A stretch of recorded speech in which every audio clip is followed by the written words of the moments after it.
নমস্কার। আজকে আবারও একটা নতুন ভিডিও নিয়ে চলে এসেছি। আজকে বানাবো কাতলা মাছের বাটি চচ্চড়ি।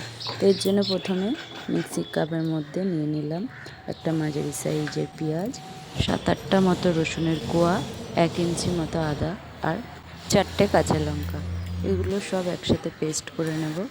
এরপর আগের থেকে ধুয়ে পরিষ্কার করে রাখা কাতলা মাছগুলো কড়াইয়ের মধ্যে নিয়ে মাছের মধ্যে দিয়ে দেবো আগের থেকে বানিয়ে রাখা পেস্টটা। তার মধ্যে দিয়ে দেবো পেঁয়াজের কুচি, টমেটো কুচি, গোটা কাঁচা লঙ্কা আর ধনেপাতা ডাঁটার অংশটা।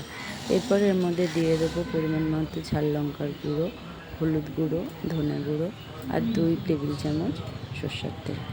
আপনারা চাইলে আপনাদের স্বাদ মতো তেল, ঝাল এগুলো বাড়িয়ে দিতে পারেন। আমি এর থেকে বেশি পরিমাণে তেল ব্যবহার করব না। সমস্ত উপকরণগুলো মাছের সাথে ভালো করে মেখে নেওয়ার পর পরিমাণ নুন দিয়ে আবারও মেখে নিয়ে এরপর গ্যাসে বসিয়ে এটাকে ঢাকা দিয়ে রান্না করে নেব 15 থেকে 20 মিনিট। মিডিয়াম আঁচে রান্নাটা হবে। এর মধ্যে 5 মিনিট 7 মিনিট পর পর মাছগুলোকে উল্টিয়ে দেবো। আমার চ্যানেলে যারা আপনারা নতুন বন্ধু, অবশ্যই আমার চ্যানেলটা সাবস্ক্রাইব করে পাশে থাকা বেল আইকনটা প্রেস করে রাখবেন।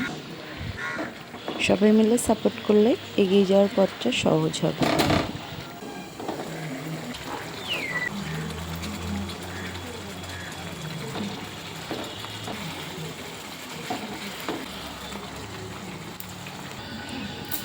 ঢাকনাটা খোলার পর খুব সুন্দর কালার এসে গেছে, তেলও ছেড়েছে আর খুব সুন্দর একটা গন্ধ হয়ে যাচ্ছে।